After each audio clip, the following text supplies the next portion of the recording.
Hey, what's up? Welcome to Culture Binge, the Wisecrack podcast, where we break down everything happening in the cultural zeitgeist. I'm Michael, and I'm here with Alec. Hey, Alec, how are you? Hey, I'm great. And here with Serby, who has an electronic chair. Serby, how are you doing today? Hi, I'm well, thanks. How are you? I'm so good. I'm so good. Jealous of the chair. For those who aren't watching or weren't here earlier in the studio, we learned that Serby has a chair that magically rises and falls as she wills. So lots to talk It's about actually this the time. desk. It's my a desk? desk. Oh. Sir, we can't do a demo. Yes. Yeah, for Very anyone proud of watching. this desk. Okay. It's like the Austin Powers bit. You should just do that when you're bored. Anyway. Anyway, quite a bit to talk about this week. So, without any further ado, does anyone have any slaps and chaps from the last 2 weeks? I do. How about you Which get us is- started then? Yeah. What slaps is Jared's back, and that rules. Hell yes. And doing his job is, I don't envy it. I'll just leave it at that. And then for what chaps, I'm one episode behind, but I think it's safe to say that I will continue to watch it, but Star Trek Picard is bad, and I hate it. And I will watch every single episode from now until the end of time. So, real quick, too, if anyone's on the live stream right now, we're going to get back to Alec. We know that there's an echo. We apologize, and we have a team of over 100 audio technicians who are currently working to fix it. That's 100, give or take 99. So sorry about that. We'll stick with it. Back to you, Alec. But really quick, is the Picard thing, isn't he like he runs a vineyard and is making wines, or am I getting this wrong?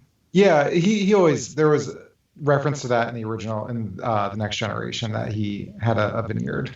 Okay, to me that sounds like a pleasant show, but I haven't watched it yet. So, anything else that's currently chapping you're behind?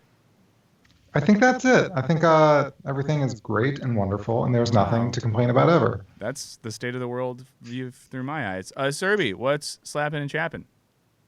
So what slaps is that Pet Shop Boys and New Order are going on tour. I'm very excited, so I'm going to buy tickets for that. What chaps is that I can't seem to find really warm winter clothes. I'm traveling abroad next month, and it's going to be super cold. And ever since I had that horrible reaction to the Hep A vaccine, I get hives whenever I'm really cold. Oh, no. So I've been buying different jackets and things, and nothing seems to be warm enough for me.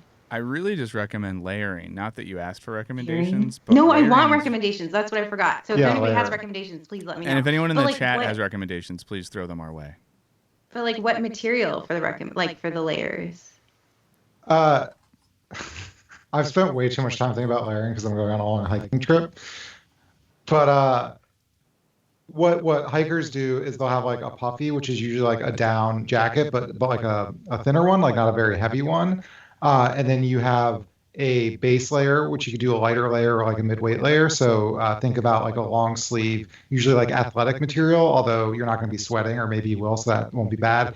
And then kind of like a hoodie over that, and then you put your puffy. And I've been just doing that all winter in New York. And so when it gets under 30 degrees, it's not that sustainable, and I have to pull out my big wool coat, but it's kept me pretty warm.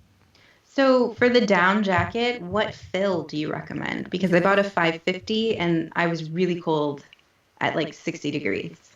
I think you just gotta layer stuff under it. I don't know the specific fills because I have like a synthetic thing that is like anyway. Well, that's good. And I'm glad that this has now turned into an athletic wear podcast. That's what we've always wanted it to be. So awesome. Someone did ask in the chat if there is something on the BoJack finale coming, and I just want to say yes, just so they know.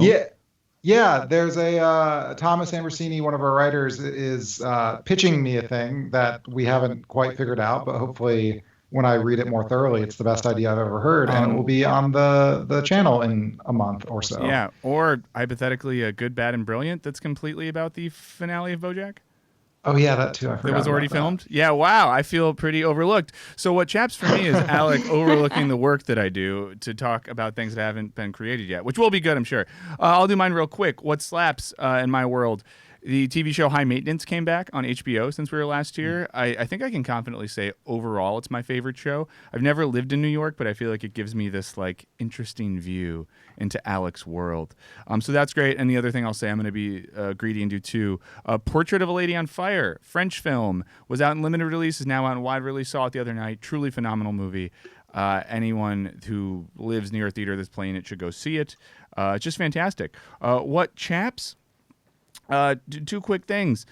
Grocery stores. Went to one the other day, and Albertsons. Had a really hard time finding anything that I wanted. Couldn't come up with a meal that I wanted to create, and just thought to myself, how are there thousands of things and nothing that I want?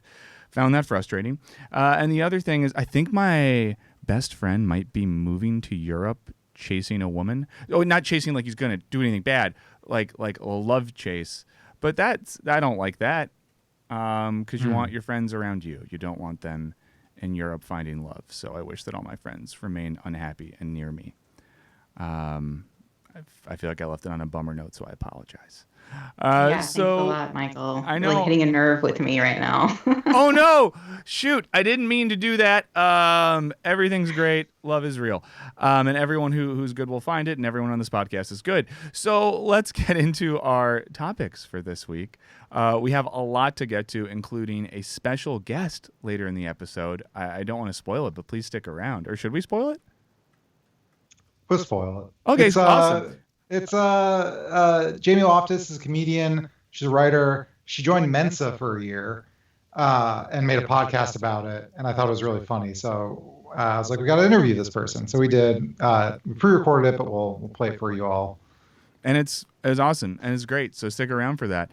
I'm going to start things off, if it's okay with you all this week, talking about something that I find myself thinking about a lot, which is influencer culture, but in particular, the influencer culture that has been created by the TV show The Bachelor. Let me ask this at the outset. Alec or Serby, have either of you ever watched any of the properties associated with The Bachelor Extended Universe? Maybe like 10 years ago. When did the show first air? Oh, God. I think it's been on for almost 20 years. I think I might have seen parts of the first season as like a teenager. Yeah. Is that where you learned about love? Yes. I figured. Everything I know, I learned as a 12-year-old now. Well, I'm just going to admit this, and everyone can roast me in the live chat if you want. I deserve it. I've been regularly watching The Bachelor and their other shows like Bachelor in Paradise and The Bachelorette for, I'd say, about the last 5 or 6 years. And there's this cultural change that's happened in the show that I do think is parallel to a lot of things happening in our culture in general. Now, when the show first started out, it was kind of a show where maybe overly idealistic people who wanted attention would go on TV attempting to find love. And in the early seasons, you can kind of categorize the contestants into one of those groups. Either they stupidly think that going on TV is a good place to find love, or they just want to be on TV to hit some sort of narcissistic pleasure center in their brain. And it was all well and good. Early on, a few of the couples would get married. A few of the early ones actually stayed together, had kids, all that sort of stuff.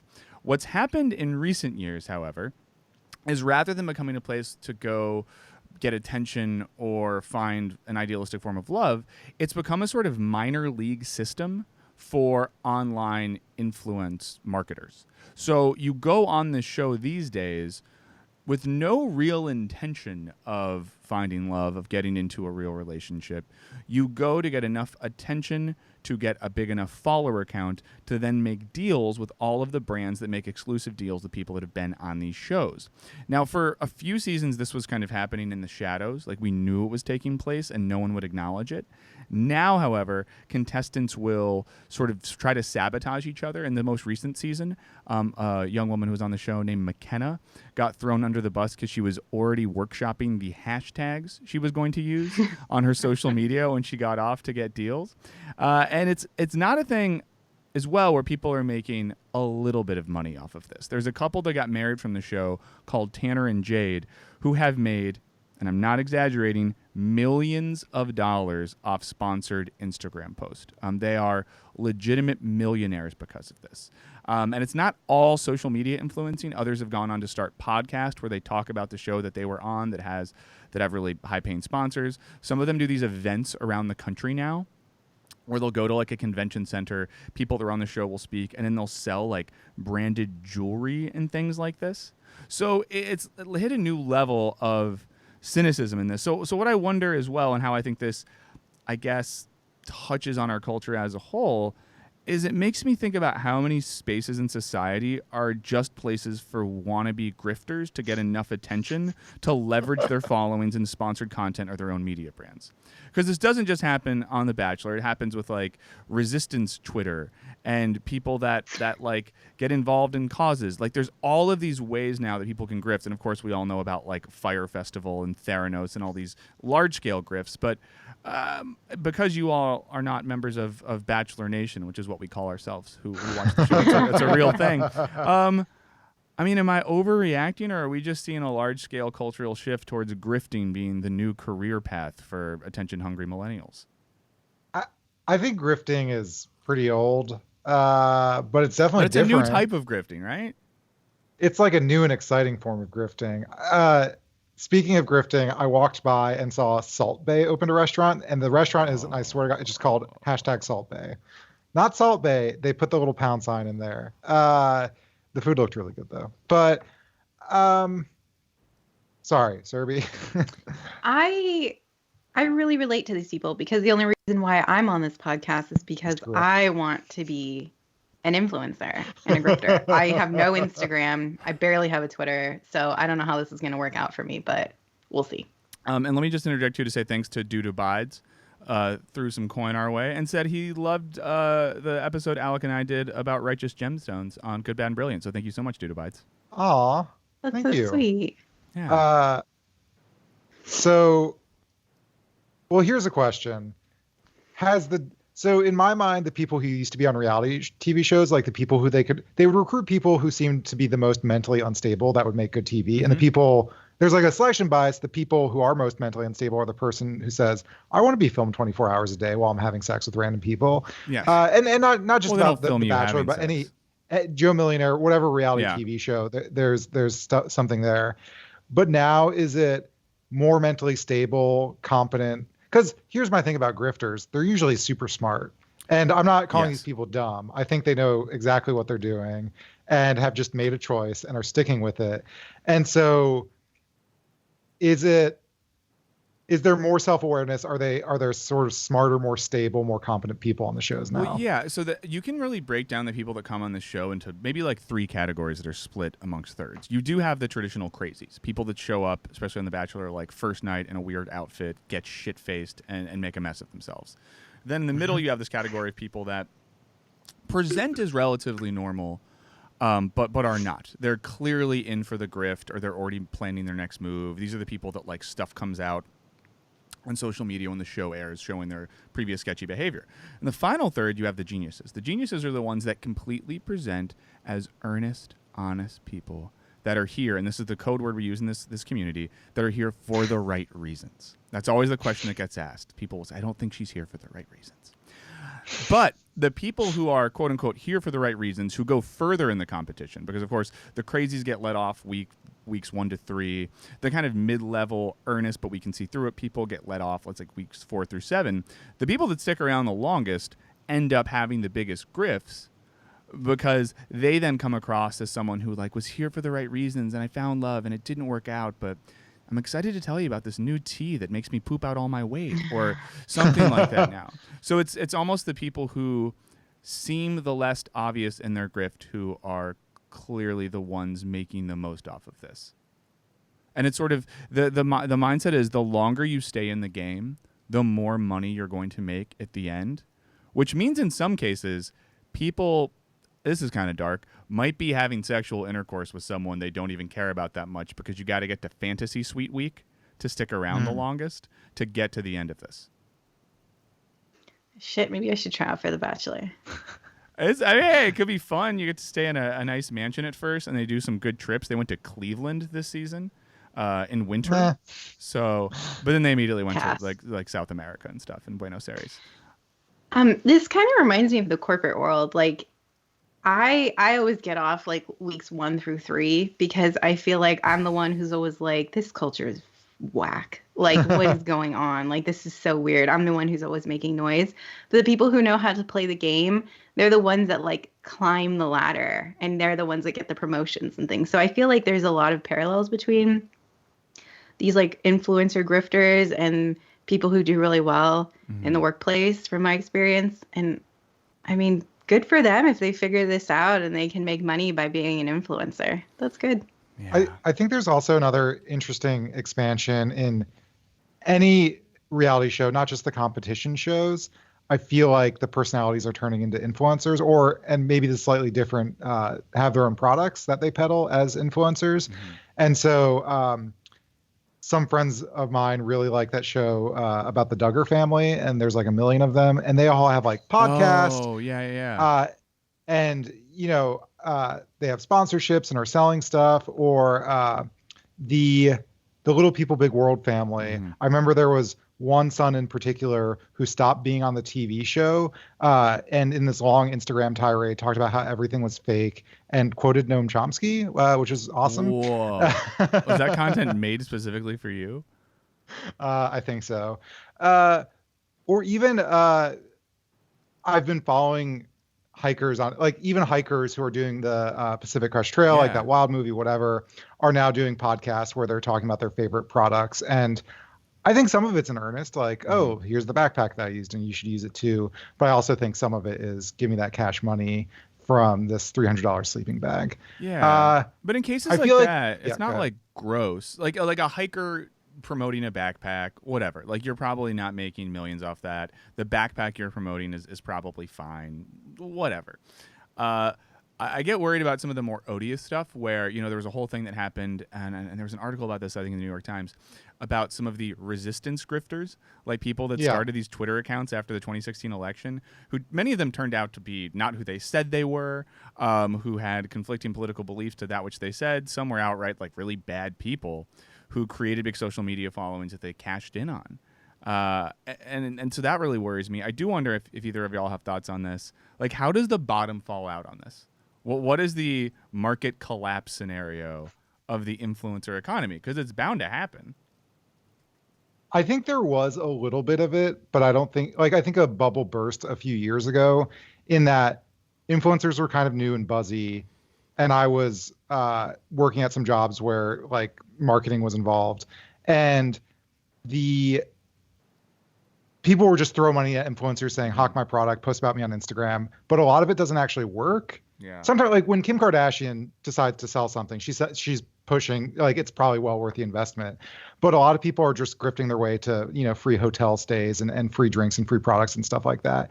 And so I think not all the money dried up, but I think people started to be much more cautious. So in a way, I think it has.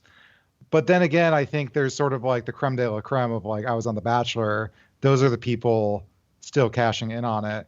But yeah, I don't know. I don't think the bottom will fall out on that. I think it will just slowly overtake our lives where every single person has some side hustle of selling things on Instagram. And that's what really worries me. Serby, thoughts on this? I agree. I don't think that I see this ever going away. I do think that consumers will be savvier, though, and maybe it'll be like a fatigue, like influencer fatigue, where people will just be like, oh, okay, she's just talking about this makeup brand because she has a sponsorship. So maybe that's what will happen. People will just get tired of it. But I don't see brands not doing it, especially if they're able to find somebody who has like 1 million followers or something. They will still pump money into that. Yeah. I have a really inspiring story. I hope I didn't mention this before, but Without Fail is an interview show. They interviewed the first like makeup influencer who essentially left. She created a YouTube channel with makeup tutorials, got very, very famous and very, very rich, and quit because she said that she doesn't like going to these parties with cool people. She'd rather stay home with her cat. And I really respect that person. That's nice. There's a good Thundercat song, if anyone listens to Thundercat, about how he just wants to hang out with his cat. And he put out a new song recently that references having cat hair on his cool clothes.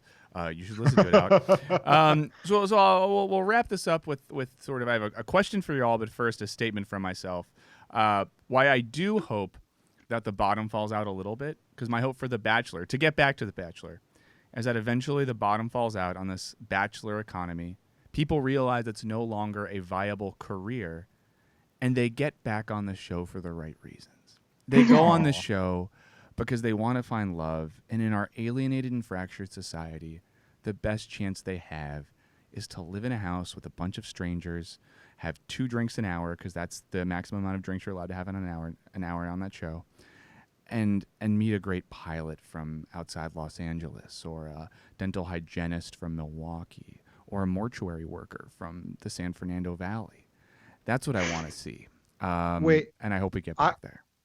I have last question. Do we think, you know how people's jobs will become obsolete at some point, and they're Yes. like, what do we do with all of these truck drivers now that robots have taken that hasn't happened yet, but coal miners, industry, it always happens. Even football player, like the problem with football players is they join the NFL, they make a lot of money for a very specific amount of time, and they have no money, and it's like really rough for them, and a lot of them have traumatic brain injuries. Do we think that's going to happen with the class of influencers, is that there will be a host of people with no job skills, and when that all kind of evaporates, or when they get too old to be cool and selling things, there's just going to be thousands and thousands of people who are unemployable that we have to figure out what to do with as a society? I actively think about this because some of these people in the Bachelor universe, they like leave jobs. There's people who have left jobs as lawyers and become influencers, some of whom were doing like legit law, public defense work, and they leave those careers. Imagine how much time and money goes into becoming a lawyer,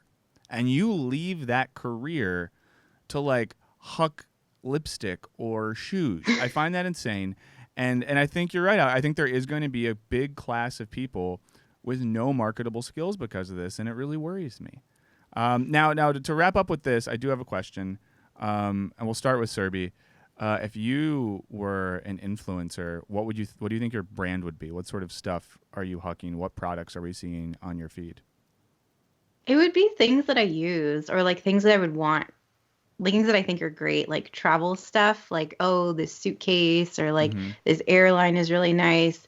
It wouldn't be like, I don't wear a lot of makeup, so it wouldn't be anything like that, unless it was like makeup that I used. So I would try to be as authentic as possible with that. Like the modern millennial on the go, your travel-based lifestyle will be here to influence us all and help us plan our next #getaway. Yeah, so if you have a hashtag for me, let me know. Okay, great. So make a hashtag for Serby. If anyone has in the chat, that'd be great. Alec, what is your post Bachelor brand going to be? Books. I'm sure that's not a viable strategy, but if people would pay me to recommend books, that would be really cool. I already see. I feel in a way yeah. that's what I do is I just say, I read this cool book and I wrote about it. Yeah, I see an image right now of you like on a couch, kind of like covered in books, is like a bit like someone covered in sand on the beach with like your cat kind of on the thing next to you, and then that's your. I think that's really good. I like that. So come up with some. What about you? What are you hawking? Oh man, probably just fast casual cuisine of various sorts. Never anything too nice, but for example, like I found out that Chipotle has a new queso blanco they're releasing. So I'm probably doing posts where I'm like going around town with queso blanco, mixing it with different things, introducing people to their new queso blanco, and other chains like that. The highest end I could see myself going is maybe like a sweet green, but any place where we're in the 20s with tax, it's not a part of my brain. We're between $8 and $19. I got you. I thought that it would be that wicking clothing. Oh, never mind. You're totally right. Sweat Life. My entire brand would be products and goods to help the modern sweaty man survive in the urban environment. Thank you so much for correcting me, Serby. Screw fast casual food.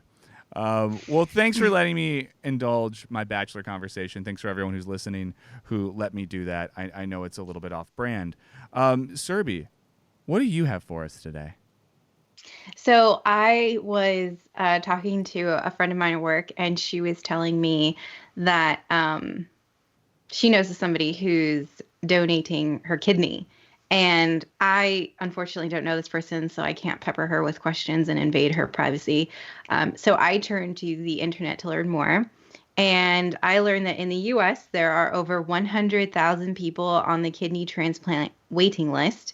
And the wait could last between 5 to 10 years, and only 22,000 donations are performed in the U.S. every year. And while 95% of U.S. adults support organ donation, only 58% are signed up as donors. So one reason why so few kidneys are available is that there was this law that was passed in 1984 that said paying for organs is illegal. And the BBC recently looked at kidney donations and asked the question, should we pay kidney donors?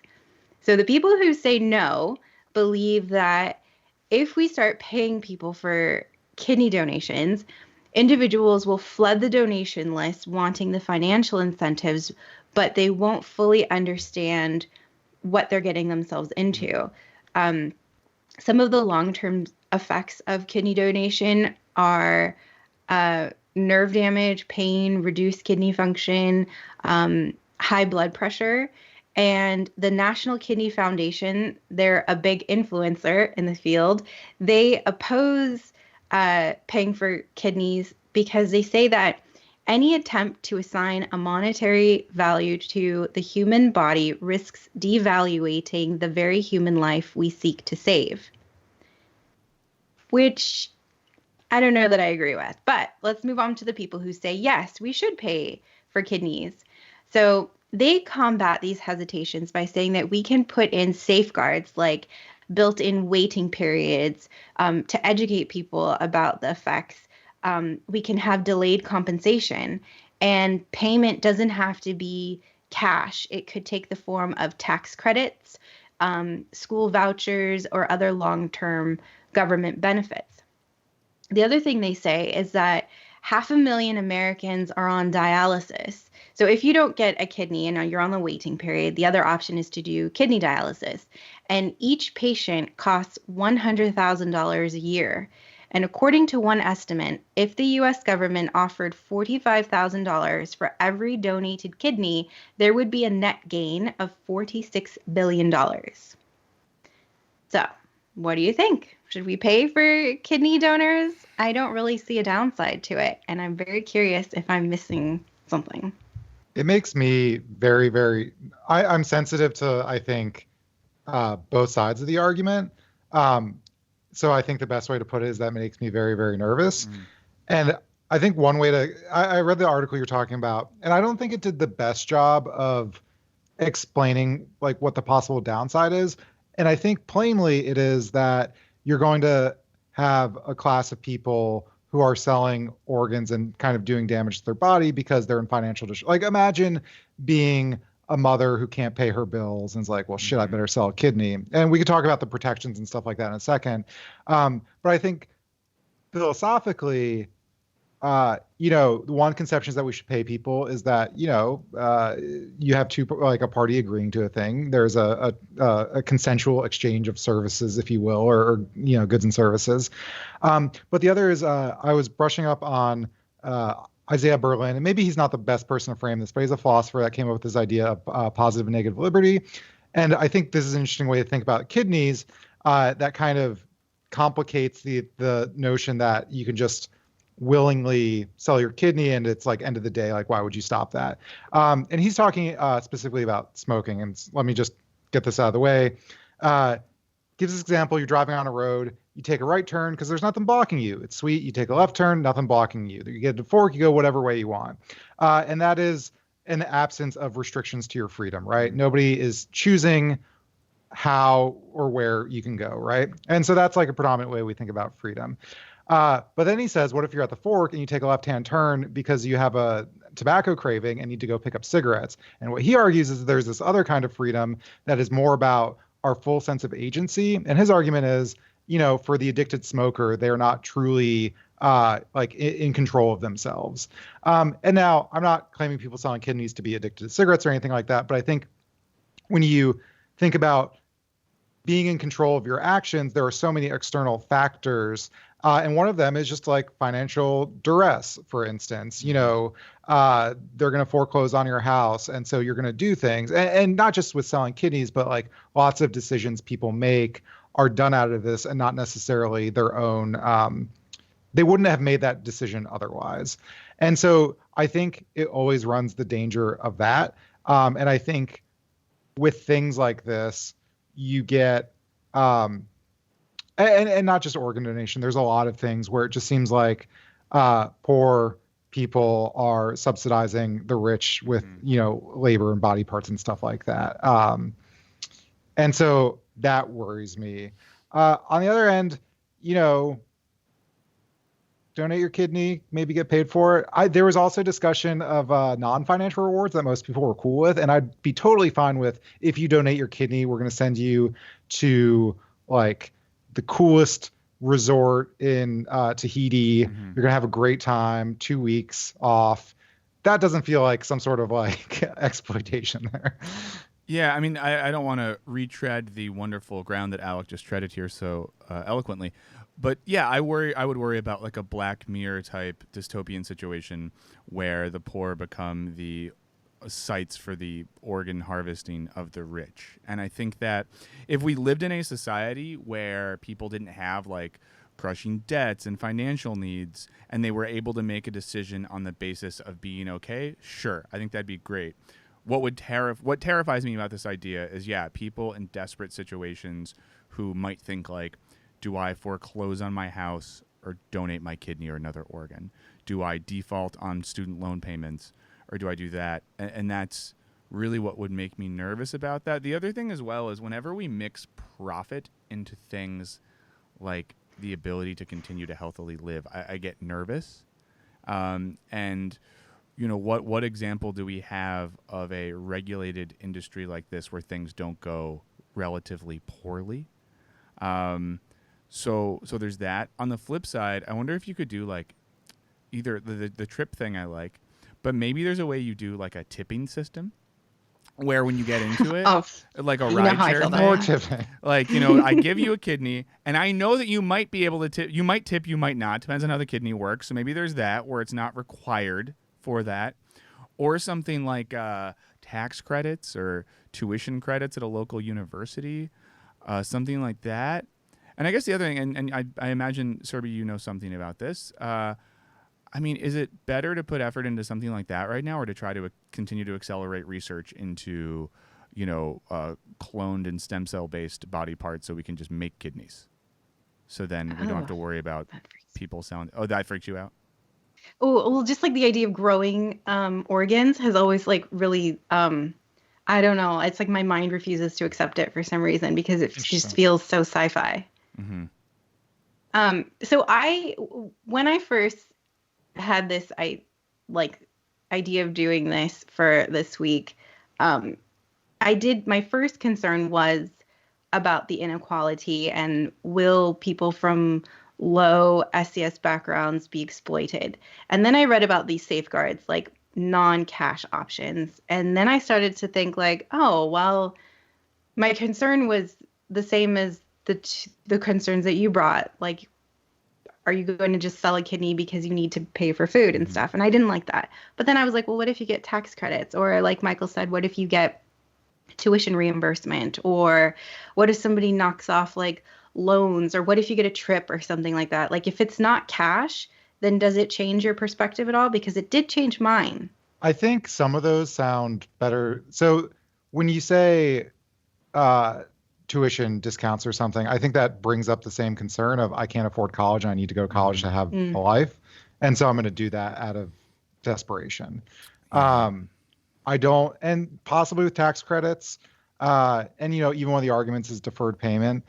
Again, I think it falls into it, but I think when it comes into something purely like luxury, like a trip, or maybe like a free iPhone or something like that. But to Michael's point about what if we just start growing kidneys, I think this happens in a lot of different areas. And I just remembered one, which is an egg donation. So a similar thing happens in that you can sell your eggs. And what happens is you get like a drug, hormones that, make you produce a bunch and they harvest them, whatever. And oftentimes it's people out of financial desperation who need to sell them. And the consumers are like more wealthy people. And there's all sorts of problems and there's all sorts of ethics problems going on because the drugs that they're giving to people to make them produce more eggs have a lot of possible risk associated with them that they're not always forthcoming in disclosing to the people who are donating them, or the people didn't know about, was never explained, didn't understand, and all these varieties of things. So I think the kidney thing is just one specific example, but I think you could take any sperm donation seems pretty harmless, but you know what I'm saying.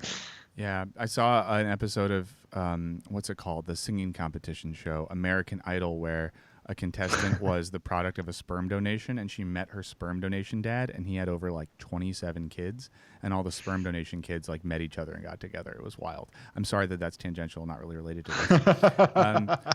No, but yeah, I think the two things I think about here is, and I agree with everything that's being said, the motivation thing freaks me out because I am someone who, and this isn't really a bit, I walk around a city a lot. I almost get hit by cars sometimes. LA actually has one of the worst track records for pedestrian deaths because of cars. But sometimes I think if I get hit just a little bit, maybe shatter a tibia or something, I spend some time in the hospital, whatever, but I sue that person and pay off all my debt. And I truly sometimes think, like, would it be worth a few days of crushing pain, months of rehab and whatever, to live a debt-free life? And anything like this worries me because of those mixed motivations. The other thing I think about is, and this is maybe a more meta question, is what the limits are of the links we will go to continue to perpetuate a life that will definitely end no matter what.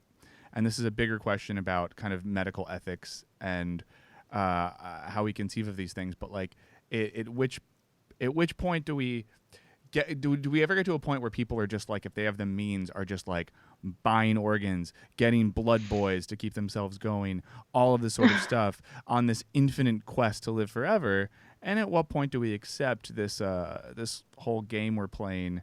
The buzzer's going to go at some point for all of us. Let's enjoy it while we're here and not go too crazy trying to indefinitely perpetuate it. Sorry if that was a bummer. This is an anecdote, but my partner is a researcher, goes to conferences about stem cells and things like that. And apparently always the weirdest people are the life extension people whose like whole goal is to figure out how we can make humans live forever. That's So so why? horrifying. Like, I can't, if I had the option to live forever, I don't think I would take it. Because Yeah. what if your loved ones don't do it and then you're alone? That would make me so sad. Or I don't want to at some spoil point- anything, but like if one hasn't watched the final season of The Good Place, I think this is the sort of question they attempt to handle, and it's very interesting. Yeah, exactly. That's exactly what I was thinking of. Like, if that was an option to you to live forever, would you want that? I don't think I would. Alec, do you want to live forever? No, but it'd be cool to live for a really long time and get to decide, all right, I'm 1,000 years old. Or maybe like I just want the choice to be like, all right, I'm 150, this is it. Or maybe I keep going until I'm 600 or 1,000 or 5,000, but not forever. You really I would jumped rather from- live pain-free. Like, to live sure. like fulfilling life without any pain. Yeah, like physical I'd pain. rather have Well, a good 75 than a up and down painful 150. Well, that's Yeah. why I'm saying like give me the choice, right? Like I if I'm imagining 150, I'd be like pretty spry for whatever reason. I don't know, but if I wasn't, I'd be like 100 and I'm done. Wow. So feel free to let us know how long you want to live in the chat or via email. And if you want to sell me your kidney. Yeah, if you Yeah. want to sell Serbia Kidney, she's going to have a Venmo link, and she also accepts Bitcoin. Yes. Donate your organs, sign up on the registry, or Definitely. if you're uncomfortable giving the government your information, I will take your information and I will accept your organs. Will you do the harvesting as well? If they want, for an extra fee. Grim. Serbia, any final thoughts on this before we move on? No, thank you both. Awesome. So now we're moving from a shallow people to great people donating organs to the anthropological study of geniuses. Alec, do you want to set up our interview with Jamie Loftus about her podcast, My Year in Mensa? Yep. So My Year in Mensa is a podcast where Jamie Loftus, who is a comedian and writer, she successfully tested into the organization. She wrote about it, joined the largest sort of unofficial Facebook group of Mensa, and that was sort of a sociological experiment in and of itself. It was interesting to me because, at least online, the Mensa conversations weren't the sort of civil, high-minded conversations you might associate with people who claim to be very smart, but a lot of very seething a lot of seething hatred, usually directed at Jamie because she wrote about them and kind of poked fun at them. She became the first or second most blocked member on that Facebook group. And then, being a reasonable person, said, I'm going to go to their annual conference and meet all these people who hate me in person. And I made this podcast about it. And it was really good. We'll post the unedited version on Wisecast. There's a lot of Jamie, long conversation about her shoplifting. It was great. So while we play this, we're going to jump into the chat, to the live chat, to talk to all of you. And here it is, I think. Hey everyone, we're here with Jamie Loftus, who is a comedian. She has a great podcast called My Year in Mensa. We're here today to talk about Mensa because I listened to the podcast and read her article and thought it was so amazing that I just wanted to share it all with you. But specifically, the greatest headline that I've read, at least this week, Jamie, was you wrote it. It's called, quote, "Good news, they let dumb sluts into Mensa." Yeah. How did it feel? That it felt pretty good. That headline like ruined my life for a little while, but I still think it's a pretty good headline. It was good. There was like, you do kind of get, even if you're like, oh, I think this is silly, there's still kind of that little ego validation that comes from it, that you're like, oh, I don't want this to I wish that I felt nothing, but I felt a little bit. So did you feel drunk with power, or like an imposter, or both? I did shoplift that day that I got it. I was like at a Forever 21, and then I did that thing that you do in high school. You're like, I'm just gonna leave wearing these pants. Was it a full-on pair of pants? What? Was it a full-on pair of pants that were shoplifted when you were drunk with power for being a newly minted genius? It was. I stole their I felt, first of all, I'm like, okay, stealing from big companies is allowed. Yes. Also, they were like $10 pants. They didn't lose even a good pair of Yeah. pants. So I was like, I think, because I was in the dressing room when I got the email. Yeah. And then I was like, I think I'm just gonna leave. And so I think that was my good drunk with power moment. That was exciting. Just to step back a little bit, Mensa is an organization that you joined to like affirm your smartness. Yeah. But you join not by taking an IQ. Is it similar to an IQ test that you have to take? Yeah, so I took it on an assignment for a website I was writing for. I was just supposed to write about the experience of taking the test, because there is you can do it two ways. Of if you tested really high on IQ tests when you were younger, you can submit those, and then if it's above a certain number, you automatically get in. But you can also test in with a specific Mensa test that takes 2 hours, and you can only take it on Sundays at 8 a.m. in Pasadena. It's a whole thing. And so I took that test. That it kind of, it felt very similar to most standardized tests that you would have growing up. It was pattern identification and just doing a lot of easy math really quickly. There was definitely one, I wish I remembered it better, but there was one that was kind of pop culture, or just how many cultural figures can you identify and what their profession was. But there was stuff like that too. So it was kind of it felt similar, not to the SATs or standardized tests you'd take as a teenager. Well, here's a question. Do you consider yourself, have you historically considered yourself a smart person? Have you identified that way previously? I think that I don't know. That's a very complicated question that I was trying to figure out in making this podcast. I was trying to do some research on well, what are these tests for? And if you do well on them, what does that even really mean about you? Because after getting in, it was very clear that it didn't mean you were a genius, just based on some of the behaviors that were displayed. I'm okay, so this doesn't mean that you're a genius, but what does it mean? And I think, I had always done well on standardized tests, but there's a lot of really brilliant people who don't do well on standardized tests and don't test well, and that's a discussion that's been going on forever as well. I don't know. I think that it just means that I test well. And yeah, I don't know. I did those gifted programs growing up that I think in retrospect were not very good for me and kind of stunted me socially in a lot of ways.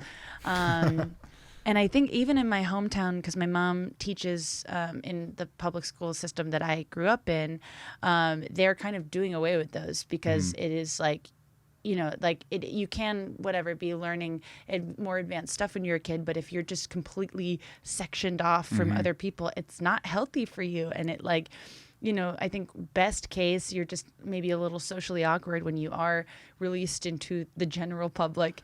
And at worst, you're just like being told you're better than other people your whole life. And that doesn't really service anybody. And so Mensa just felt like the most extreme example of that. Yeah. And then it's also like with that group, you have to be confident enough in yourself to pay people to tell you that I guess confidence maybe isn't even the word. But you have to be able to like throw down whatever, $60-$70 to be like, I will do well on this test. So it's a very like particular subset of a person that will take this test. Yeah. And I thought that was something really interesting you got at because, and we've sort of talked about this on the show before, but it's like bad to tell kids it's good to tell kids like, oh, you studied hard for this test and you did well and good for you, but it's like bad to be like, you're smart and you're smarter than everyone else. And so I think Mensa is maybe something I've always like as an adult kind of recoiled at because I'm like, who the fuck would join an organization to tell the rest of the world they're smart? And this is someone who joined the fucking debate team, which is functionally the same thing, except you have to compete with them. But the thing about debate, and just to defend it for a second, you join thinking you're the smartest person in the world, and then you get your ass kicked by like literally everyone. You're like, well, I'm dumb as shit. And really that was like a good moment for me. But so there's that one side, and I want to like joke and laugh at Mensa. But on the other side, and you really get at this, is like, you have a lot of like people who maybe don't connect with the rest of the world that well, and it's like a place for them to connect with other people like them, which is like, I'm not going to call the group as a whole like wholesome, but like that's the wholesome thing about it. If you want to talk about that a little bit. Yeah, I think that that was stuff that I was definitely not thinking about, and sort of I guess ended up forcing me to check myself a number of times throughout the process of like, yes, I was receiving a lot of harassment and it was like frustrating and I couldn't figure out how to make it stop or switch the conversation to something that was productive because it was online. So of course it wasn't going to be. But then like, I didn't grow up in a way that I felt isolated from. I always had someone to talk to. And so, yeah, I met like a number of people just through doing this project that didn't feel like they had people that they could talk to about things they were interested in. And that's like the good thing about online communities is you can find those people. And Mensa, I think, was kind of a shortcut for some people to do that. I also met people who had joined Mensa because they didn't have access to higher education. And it was a good thing to have on a job resume to be like, hey, I'm really smart, I'm really competent, even though I couldn't afford a college degree. Like, give me a chance. And that was also something that I never in a million years would have considered. And then there's people who just join because they want to feel better than other people. So there's kind of like a spectrum The whole bag. of reasons to join, some of which are very wholesome or practical or whatever it is that wasn't stuff I had considered. And so it was, it was good. I wish that it didn't, I wish people didn't maybe yell at me so much, but I ended up getting like a perspective on it that I wasn't expecting to. I want to talk about so what happened is you wrote an article, joined the Firehouse is like the unmoderated Facebook group that like is the most active Facebook group. Yeah. And on one sense there was this idea that you had essentially as an outsider like made fun of us. How dare you? But essentially, like in the Facebook, you were being like dogpiled on, just like everyone was shitting on you, harassing you, calling you all sorts of like horrible names. There were even some things like they criticized you for that I think you were like, oops, like you outed a thread on the Facebook group called the boob thread, which you talk about. Yeah. We were like, I shouldn't make cool. fun of people who want to consensually share their boobs. Like, that's cool. I shouldn't have outed that to the world. Right. So everyone's like harassed, but there's a constant refrain that you talk about in the podcast where some of the Mensa members are like, you just got to meet them in person. It's so much better. Like, people are monsters on the internet, but they're actually nice in person. Right. How was that experience? That was kind of unlike anything I'd ever experienced. I don't know. I still don't know where I fall on that, because it was, for the most part, I found it to be untrue, but true in some ways where some people were like, oh, we're really different in person, but that just meant that they would be too nervous to talk to me in person. So I'm like, well, that doesn't really feel like a big enough deviation from like, you know, like swinging your dick around on a private message board and then being too afraid to say anything to me in person. That's not as big a difference as you would think it is. But then there were other people that I don't know. I mean, it was just, there were some examples of people being too nice to me in person after saying really vile stuff to me online that felt like such a big difference that it felt like performative. And I found that interesting in the podcast. I think I know you used like fake names, but was it Katie? Yes. I found that really surprising when you introduced this person in the story that is the podcast, who was pretty vile to you in an extreme way online, who then I think by night 2 was claiming that you were best friends. My best friend. Yeah. I found that really shocking to hear that.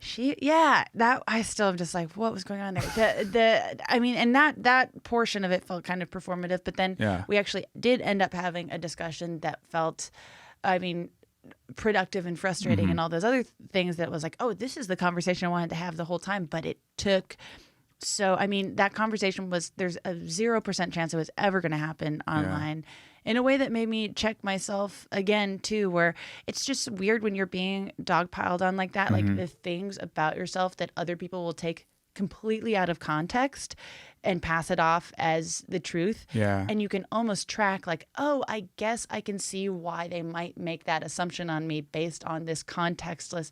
Like they were going into my Facebook account, which I haven't updated since college because I just haven't really, I just use it to keep in touch with my parents and keep. It's for old people. Yeah. So it's like the job that's listed for me is not my current job. And they would find that information and be like, why should we trust this girl? She works at like Brugger's Bagels. Like she doesn't know jack shit about anything and stuff like that. And so you're like, oh, I guess, you know, I could have been working at Brugger's Bagels for the last 6 years. I haven't been, but that is like somehow a strike against me that is used in this group, or I don't know. And then there's just the people that are like, you suck dick to get work, which is just kind of, uncreative. Yeah. You were in so many situations that would have paralyzed people with fear or discomfort, and you're so resilient. How did you build that strength and that resiliency to process and overcome that situation? That's very nice of you to say. I think that there were moments that that's kind of the tricky part of podcasts, where I don't think that in the moment I came off as like, wow, look at this resilient spirit. She's not, because I was like a wreck as it was happening. I think that some points I'm like naturally kind of shy in situations with like complete and total strangers. So I think in some moments I probably came off to them as very nervous and sometimes a little bit scared, depending on what the situation was. But I don't know. I mean, I think that I have like past experience in just like dumb comedy stuff I've done where it's like the point is to put yourself in a place of discomfort. And if I'm able to like keep that in mind and be like, okay, this feels like garbage, but if it didn't feel like garbage, I would be doing it wrong, or something like real keeping commitment to the joke. Right. Yeah. Just like staying locked in that mindset. Like if this felt good, then I'm not doing something right. Like it was, I went into it knowing it was going to be very uncomfortable. I didn't realize how uncomfortable. And then I think, it was just the only thing I was concerned about was like physical safety, which fortunately ended up being okay. I don't know. I tried. Has this experience impacted the way you share things online or your interactions with strangers? I mean, I guess it kind of makes me think twice of how I present myself. It makes me think a little harder about when you do get a pile on. I think it is, I don't know. I mean, I have like differing opinions from like my own peers about how to best handle this. Of like, a lot of people are like, well, if someone talks shit to you, life is too short, block them. There's no space for that. And I understand that, but that's just not the way that I choose to approach it. And I think that like most people are within two interactions of forming some sort of empathy, because mostly it's like if people are giving you shit for a reason that isn't you've done something horrible, it's that they're lashing out, and like if you respond, they will first of all be completely shocked. And I don't know, I've had, but I also have like a history of like responding to mean comments and then ending up like forging strange friendships through that. So I'm probably it's probably not healthy, but it makes me feel better than just blocking someone. It's a brave strategy. Yeah, I mean, I'm sure it'll kill me someday, but well, we hope not, for the record. Right? Hopefully, no one's watching this video a year from now, being like, "Wow, she knew." Oh no! Please no. I think that's about all the time we have. Jamie, thank you so much. Where can people find you on the internet? Where can they find your podcast? What's your address? Where can they find you? Yeah, where can you out find for me? lunch? That's the scariest thing about being a comedian is you're just constantly advertising where you'll be and at what time. It doesn't feel safe. You can find me online on Twitter at Jamie Loftus Help and on Instagram at Jamie Christ Superstar. And then the name of the podcast is My Year in Mensa, and you can find it pretty much anywhere you listen to podcasts. Awesome. It's over there. Yeah. Yeah. Subscribe, 5-star reviews, nice comments, all the stuff. It's really great. And we very much recommend that everyone check it out. Thank you. A parting question. Are you going to put Mensa on your resume from now on? No, never. I wash my hands of it, but I will not be as judgy to anyone else that does now. So that's nice. Yeah.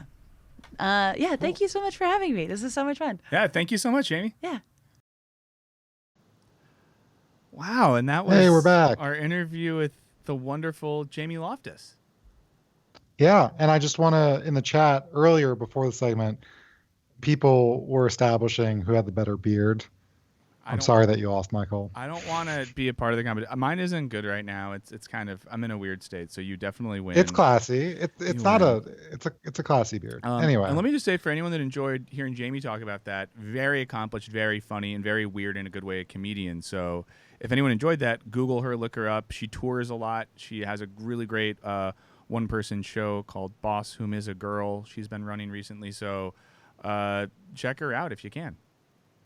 She has a great video on the internet she did with Super Deluxe where she gets leech therapy and leeches are put all over her, and it's horrifying but kind of funny. Yes, and actually, just to spoil it, we're going to be doing that for Serby. She's going to get leeches on her face during the next podcast, and we'll see how it goes. So come back in. But I think become a patron. It's only available to patrons. Yeah, for patrons only, you'll get to watch Serby do leech therapy. That's a part of her brand, #LeechLife. So that's all we have. This has been a great show. I think we can say that. We've offered a lot of We got things. mailbag, though. Oh, we do? I thought we didn't. We do. This is But I will also say, if you want to send us mail, electronic mail, culturebinge@wisecrack.co. We check it. We might read your thing. But also, if you want to call us, the number is... I thought you were going to say it. Yeah, 213-534-8807. If you want to call us, leave a voicemail. We'd love to hear your voice. 213-534-8807. Please give us a call. All right, just a couple of quick emails today. We don't have any voicemails to play for you. First one is from Arthur. Says, hey, Wisecrack, love the podcast. Hope everyone's orifices are okay. I appreciate the concern. The loneliness topic I related to a lot and had opinions about as well. You guys talked about socializing more, but I think sometimes it can depend on a person. Over the last few years, I haven't been in the best state of mind, and by the end of last year, I deleted almost all my contacts, which ended up being a pretty good decision because I'm feeling really better now. To Serby's point about private matters, I now only have 2 friends, both of whom are older than me, and tell them about my private matters, and that's working well. When I was at my worst last year, I started watching JoJo's Bizarre Adventure, and I've become so invested that I started reading the manga and joined the fandom too. So the actions of watching reading helped me feel less lonely, and joining the fandom made me feel connected to other people. As always, Love all the stuff y'all do, and I'm waiting for the next episode. Nice. That's a great reminder that not everybody needs to socialize in the same way, and that there are different outlets to not feel so lonely. So thank you for reminding us about that. Definitely. Yeah. The next email from Lucas. Hi, guys. You know the drill. Long-time listener, first-time writer. Welcome. I'm writing in about the loneliness segment. Recently, I had a friend come visit me in the UK from abroad to study. Being in the sixth form, that is late high school, I guess the English equivalent. I'm studying hard for finals and haven't been able to hang out with her much for the month she's been here. Not having many other friends here, she began to get lonely, so I recommended she try Reddit. There are subs for other cities and countries, but I've used and recommended our London Social Club. It's a sub where people post meetups in the city or ideas for things they'd like to do, but don't have people to go with. Contrary to popular belief, the meetups are actually full of people of all ages and surprisingly few neckbeards. So it's been great for me and worked, but great for her. So I definitely recommend it. That's awesome. Thanks and love everything you guys do. There's one of these for New York City. I subscribe to it, but I've never ever gone to a thing, and I should do that.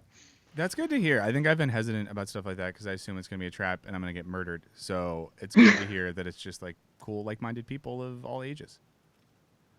That's Well, a great you suggestion. might be able to get trapped and murdered, but Oh, well, I was just getting over that. Any more emails? no, that's it. That's all we have for Awesome. today. Again, if you want to write us, culturebinge@wisecrack.co. I'd love to hear from you. Awesome. Yes, please send us emails. Well, great. So that's all we have. So, Serby, we'll start with you. Where can our listeners/viewers find you if they need more Serby content in their lives? Suri Patel 22 on Twitter, and I will create an Instagram so that I can be an influencer. Oh, yes. So get those hashtags ready. Please send them in for next week. Alec, where can the hungry people find you? On Twitter @wisecrackalec. That's ALEC. It's not Alex. Don't try typing that. His name is not Alex. Great. I am Michael O. Burns on Twitter. And I'm just going to do a quick plug. If you haven't checked it out yet, we have a new show called The Good, the Bad, and the Brilliant. We've had some great people on it. Alec's been on it. Helen's been on it. Tommy's been on it. Jared is on an upcoming episode. And we also recently filmed one with Sam Brown of the sketch group Whitest Kids You Know. So if you haven't had a chance to check out Good, Bad, the Brilliant yet, please check it out and let us know what you'd like to see. But that's all for Culture Binge. We'll be back in 2 weeks. Remember, 2 weeks, and we will see you then. Bye. Bye.